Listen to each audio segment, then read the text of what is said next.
아주 먼 날 하늘에서는 당신을 향한 계획이 있었죠. 이에 금식하며 기도하고 두 사람에게 안수하여 보내니라. 이에 금식하며 기도하고 두 사람에게 안수하여 보내니라. 이에 금식하며 기도하고 두 사람에게 안수하여 보내니라. 사도행전 13장 3절 말씀. 아멘. 감사합니다. 네. 오늘은 성령의 선택, 복음의 출발선이라는 제목으로 말씀을 전하고 은혜를 나누고자 합니다. 성령의 선택, 복음의 출발선이라는 거예요. 하나님께서는 그 방향을 바꾸시는 분이에요. 방향을 바꾸신다는 거예요. 우리도 사람이 자기가 옳다고 생각하고 어떤 방향으로 막 달려나가죠.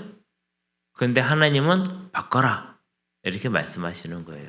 인생은 방향을 잘 바꾸는 사람이 훌륭한 사람인 거예요. 사람들은 쓸데없는데 의리를 지키려고 그래. 사람에게 의리 지키는 게 중요한 게 아니고 하나님의 명령에 순종하는 게 중요한 거예요. 그 사람이 나를 지켜줄 거 아니잖아요. 그 사람이 나를 평생 끌고 갈 거 아니잖아요. 그 사람이 없으면 내가 죽을 것 같지만 없어도 사실은 안 죽어요. 그 사람이 없으면 죽을 것 같아가지고 결혼해서 살았잖아요. 근데 지금은 그 사람 때문에 죽을 것 같아. 그러니까 결론은 뭐냐? 사람은 별로 그렇게 중요한 게 아니었더라. 그죠? 가끔 생각해보면 그래요. 고르느라 너무 애를 썼지만 그렇게 애를 쓰지 않아도 될 것 같았다. 뭐 이런 이상한 마음이 들기도 하죠. 하나님을 따라서 방향을 바꾸는 일이 중요하다 그거예요. 사람 쫓아가다 보면 망합니다. 그렇죠? 사람을 믿다 보면 망해요. 누가 망했습니까? 갑돌이가 망했죠. 갑순이만 믿었어요. 근데 딴 남자한테 시집을 갔어. 그래서 갑돌이는 뭐 하죠? 달 보고 울었더래요. 그리고 그 슬픈 마음에 술을 마시는 거죠. 그래서 갑돌이에게 뭐가 생겼습니까? 슬보름만 생겼어요. 이게 뭐냐면 우리가 이렇게 사람을 믿다 보면 엉뚱한 것만 남게 돼 있다. 누굴 믿어야 됩니까? 하나님을 믿어야 된다. 하나님을 믿으려면 어떻게 해야 된다고요? 방향을 잘 바꿔야 된다. 하나님이 가라 그러면 가고 멈추라 그러면 멈추고 이쪽으로 가라 그러면 이쪽으로 가고 저쪽으로 가라 그러면 싹 바꿀 수도 있어야 돼. 그래서 이렇게 유연한 사람이 살아남는다라는 것이에요. 나이가 들면 어떻게 됩니까? 사람이 자꾸 몸이 굳잖아요. 그러니까 나이가 들면은 근육 운동도 해야 되고 유연한 운동도 해야 됩니다. 어깨가 아프면요 사람이 균형을 잘 못 잡아요. 50견이 오잖아요. 자꾸 넘어집니다. 균형을 못 잡아서. 내가 균형을 잡나 못 잡나 알고 싶으면 어떻게 하면 되냐면 안전한 곳에서 하셔야 되는데 발을 일자로 이렇게 놔요. 일자로. 어떻게 놓는지 아시죠? 일자로 놓는 거예요. 그 다음에 눈을 감아. 넘어지나 안 넘어지나. 넘어지면 나는 균형 감각에 문제가 있는 거예요. 그러니까 안전한 곳에서 해야 되겠죠? 목사님들 팔 부러지시오. 이러면 안 되겠죠? 안전한 곳에서. 그리고 누구 보고 잡아달라고 그래야 돼. 잡아줄 사람 옆에 있을 때 그렇게 보세요. 또 똑같이 힘이 없는 노인네 옆에서 잡아주시오. 그 사람도 혼자 서 있기도 힘든데 누굴 잡아줘요? 못 잡아줘. 튼튼한 자녀들이 있을 때 한번 해보고 하면은 나는 문제가 있는 거예요. 어디가 문제가 어깨가 문제가 있든지 균형을 못 잡는 거죠. 그래서 균형을 잘 잡아야 돼. 그런 사람이 잘 바꾸고 갈 수가 있는 것입니다. 첫째로 성령은 섬기는 교회 안에서 말씀하신다라는 거예요. 그 말이 어디 나와 있느냐? 2절 말씀이 있어요. 2절 같이 읽겠습니다. 시작. 주를 섬겨 금식할 때에 성령이 이르시되 내가 불러 시키는 일을 위하여 바나바와 사울을 따로 세우라 하시니. 주를 섬겨 금식할 때에 성령이 말씀을 하셨다라는 것이에요. 그러니까 우리가 주님을 섬기는 이 일을 할 때는요, 기도를 겸해서 하셔야 돼요. 저도 교회를 하면서 기도하면서 하거든요. 주보를 만들 때도 기도하면서 만들고, 청소를 할 때도 기도하면서 청소하는 거예요. 주방 봉사를 할 때도 시작할 때는 같이 모여가지고 기도하고 시작하세요. 우리가 이런 마음에 들 때겠죠. 뭘 했는데 별거 아닌데 저 사람이 막 불같이 화를 내. 나도 그걸로 보고 그냥 이렇게 모른 척하고 지나가면 되는데 또 나도 같이 불같이 화를 내. 싸우다가 정신을 차려보면 여기가 교회야. 그러면서 마음속에 어떤 마음이 들어요? 오늘 기도를 안 해서 그런가? 들 때 있죠. 그러니까 시작할 때 뭐하고 한다고요? 기도하고 시작한다. 그리고 잘 기도하고 시작했는데 집에 갔는데 뭐라고 누가 막 전화 걸어서 따져. 그럼 무슨 마음이 들죠? 마칠 때 기도를 좀 할 걸.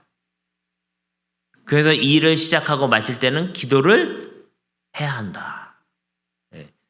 여러분 꼭 무슨 일을 하든지 교회를 할 때는 기도하고 시작하고 마치고 기도하고 이렇게 기도로 시작과 끝을 보시는 여러분 되시기를 바랍니다.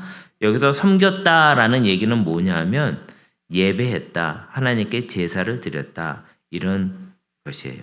성령은 언제 말씀하시는가? 우리가 기도하고 예배할 때. 그래서 오늘도 우리가 예배를 드리잖아요. 성령님께서 여러분에게 말씀을 하시는 거예요. 그렇죠? 누구 흉분 이야기는 기억이 잘 나는데 설교는 기억이 잘 안 나요. 그렇죠? 그래서 설교를 들을 때 어떻게 하라고요? 적으라. 까만에 노트를 가지고 적어라. 이렇게 우리 큐티인 책자를 사신 분들은 큐티인 책자에다가 적어라. 그리고 이거를 한 달에 한 번이든 일주일에 한 번이든 내가 펼쳐보는 거예요. 그럼 하나님이 나한테 이런 메시지를 주신 적이 있구나. 근데 내가 안 하고 있구나. 해야 되겠구나. 그거 하면은 남들보다 특별한 응답을 더 받게 된다라는 것이에요. 둘째, 성령은 사람을 세움으로 부르신다라는 거예요. 하나님께서는 사람을 따로 불러서 세워요. 지금 여기 보면은 누굴 세웠다고 얘기합니까? 바나바와 사울을 따로 세우라라는 것이에요. 이렇게 하나님이 사람을 세우는 일이 상당히 중요합니다. 그래서 우리가 그 회사에서도 회사가 잘 되려면 직원이 많이 있어야 되죠. 근데 중요한 거는 돈이 없어가지고 직원을 많이 못 쓴단 말이에요. 교회에서도 교회가 잘 되려면요, 각 부서에 사역자가 다 있어야 돼. 우리 교회처럼. 다니엘부에 사역자가 따로 있고, MTS에 사역자가 따로 있고, 청년부에 사역자가 따로 있고, 그래서 교육부를 다 총괄하는 교육 목사가 따로 있고, 이렇게 있어야지 잘 돌아가는 거예요. 집도 어떤 집이 잘 돌아가요? 아버지는 아버지 역할 다 하고, 어머니는 어머니 역할 다 하고, 자녀들은 자녀들 역할을 다 하면 되는 거예요. 자녀가 어릴 적에는 그냥 가만히 있어도 잘하죠. 갓난 애기들은 똥만 싸도 잘하는 거야. 근데 애가 한 30살 됐어. 하는 게 먹고 자고 싸고 먹고 자고 싸고, 30살 됐는데도 먹고 자고 싸고, 그때는 칭찬을 못하는 거죠. 무슨 얘기입니까? 나이가 들면 해야 되는 역할이나 임무가 달라져요. 그때는 직장도 가고 집안의 장남으로서 역할도 하고, 추석 때 되면 부모님 이쪽으로 가시죠. 제가 이번에는 호텔을 예약해놨습니다. 호텔 가서 며칠 쉬고 오고, 이런 걸 해야지 야, 내가 자식을 낳은 보람이 있구나. 또 그거 안 했다고 또 이상한 자식이라고 얘기하는 건 아닙니다. 근데 중요한 거는 그렇게 자녀의 역할을 해줄 때 부모의 마음이 흐뭇한 거죠. 그런 것처럼 하나님도 우리가 하나님이 맡겨주신 일을 세워서 할 수 있을 만치 돼야지 고맙고 감사하다, 그거예요. 하나님께 이러한 자녀가 되시기를 주님의 이름으로 축원합니다. 근데 이런 일을 할 때 어떤 일을 해야 되냐라는 거예요. 4절 말씀 한번 읽어볼까요? 4절 시작. 두 사람이 성령의 보내심을 받아 실루기아에 내려가 거기서 배 타고 구브로로 가서 이렇게 얘기가 나와 있어요. 이게 뭐냐면 이 사람이 성령의 보내심을 받았다라는 거예요. 성령의 보내심을 받으면 뭘 할까요? 가서 복음을 전파하는 일을 맡게 되었다라는 것입니다. 하나님께 순종하는 사람들은 복음을 전하는 일에 최선을 다해. 누구처럼? 우리 권순희 권사님처럼. 이 사람한테 복음을 전해야 되겠다. 지금 내가 이사 가는 게 중요한 게 아니다. 또 가려고 그러니까 한 명이 또 나타나. 갈 수 없겠구나. 마저 하고 가야 되겠다. 복 받는 비결이에요. 누가 복을 받겠어요? 권순희 권사님 뭐 이제 뭐 부족한 게 뭐가 있겠어요? 금목걸이도 하고 다니는데 부족한 게 없다 이겁니다. 그럼 그 복은 누가 받아요? 자녀들이 받는 거예요. 삼남매가 받는 거예요. 특히 첫째가 받는 거예요. 여기 나와서 그런 얘기 하는 거예요, 제가. 네. 그래서 또 사람들이 또 이러면 생각을 해. 권순희 권사가 뭐 갖다 줬나 보다. 저 사람만 칭찬하는구나. 네. 이게 오해가 안 되게 하려면 어떻게 될까요, 권사님? 뭘 갖다 주셔야 돼요.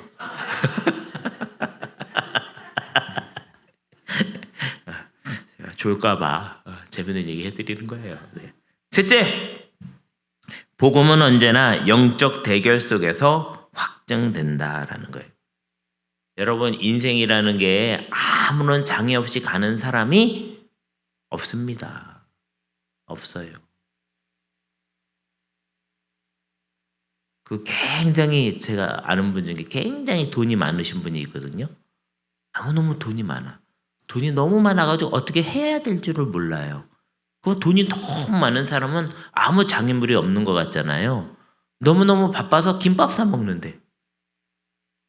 아니, 김밥은 나도 사 먹는데. 그러니까 그분이랑 나랑 별 차이가 없는 거예요. 돈이 많다 적다 이 차이지 김밥 먹는 건 똑같아. 그 김밥도 급해가지고 다 못 먹고 왔다 갔다 한대요. 나는 김밥 먹을 때 아무 생각 없이 편안하게 먹거든요. 근데 내가 생각했어. 인생이라는 것은 돈이 많든 적든 장애물이 없는 건 아니구나. 하다못해 김밥을 먹어도 장애물이 있어. 그러면 우리가 영적인 일을 하는 사람들이 장애물이 있을까요? 없을까요? 있다 그겁니다. 장애물이 있냐 없냐가 중요한 게 아니라 이걸 어떻게 자연스럽게 넘어가냐 그거예요. 장애물이 있어도 그거를 잘 극복하고 가느냐라는 거예요. 그래서 이러한 이 잘 극복하고 넘어가는 일이 있어야 되는데 여기 보면은 지금 바울의 장애물 하나님이 세웠잖아요. 성령의 인도하심을 따라 구브로에 가서 이제 그 배 타고 구브로에 갔다 그거예요. 근데 거기에 가니까 이상한 사람이 하나 있어. 이 사람 이름도 이상해. 이름이 뭐라고 나와 있습니까? 바예수라는 유대인 거짓 선지자가 있다는 거예요. 6절 말씀 시작. 온 섬 가운데로 지나서 바보에 이르러 바예수라 하는 유대인 거짓 선지자인 마술사를 만나니 이 사람이 장애물이 딱 되는 거예요. 어떤 장애물이 됩니까? 총독 서기오 바울에게 말씀을 전해야 되는데 이 사람에게 말씀을 전하지 못하게 방해하는 마술사가 있다고요. 옛날에 우간다에도 그 독재자가 있었는데 이 독재자 옆에 마술사가 하나 있었어요. 거짓 마술사. 그래서 이 사람의 마음을 막 악독하게 만드는 거예요. 막 그 독재를 하게 되고 사람을 죽이게 하고. 그런데 어느 날 이 마술사가 자고 일어났더니 죽었어요. 죽었어. 우간다에 있는 교인들이 핍박이 와도 순교를 해도 하나님 앞에 열심히 기도하고 굴 속에 숨어 들어가서 열심히 기도했더니 하나님이 그 악한 무당을 죽게 만들었어요. 밤새 일어났더니 죽었어. 그리고 하나님이 그 나라에 복을 내려주기 시작하더라고요. 지금 똑같은 일이에요. 바울이 만났는데 이상한 바예수라는 마술사가 서기오 바울에게 복음을 전하는 것을 방해를 했다는 거예요. 성령이 충만한 그 바울이 뭐라고 얘기하느냐? 10절에 같이 읽습니다. 시작. 이에 모든 거짓과 악행이 가득한 자요 마귀의 자식이요 모든 의의 원수요 주의 바른 길을 굳게 하기를 그치지 아니하겠느냐? 라고 바울이 담대하게 얘기하게 되었다는 것이에요. 여러분의 이러한 담대한 말을 하는 여러분 되시기를 주님의 이름으로 축원합니다. 우리 동네에 주님의 말씀을 전하는 걸 방해하는 것들이 있습니까? 그러면 나사렛 예수 이름으로 떠나가라 하고 얘기할 수 있는 믿음을 가진 사람이 되어야 한다 그거예요. 영적인 일에 방해가 있다 없다? 있다. 그러나 이길 수 있다. 왜냐하면 우리는 하나님의 명령을 받은 사람들이기 때문에 그렇다라는 것이에요. 사람은 뭐 때문에 죽을까요? 담대하지 못해서 죽는 거예요. 놀래서 죽는 거예요. 자라한테 한번 손가락을 물린 적이 있어요. 제가 그랬다는 게 아니고 예를 들어 자라한테 한번 손가락을 물린 적이 있어요. 자라 등딱지가 소뚜껑이랑 비슷하게 생겼잖아요. 밥 짓다 말고 혼자 놀려. 아이고. 그래서 이렇게 놀란 가슴은 어떻게 돼? 진정을 시켜야 되겠죠? 네, 하나님의 영으로 진정을 받아야 된다고. 옛날엔 놀랬지만 이제는 놀라지 않게 된다. 그래서 어떻게 하는 겁니까? 성령으로 치유함을 받아야 돼. 오늘도 기도할 때에 하나님 저에게 담대함을 주시옵소서. 성령이 선택한 사람이 되게 하여 주시옵소서. 복음을 전하게 하여 주시옵소서. 그래서 이제 추석이 다가오면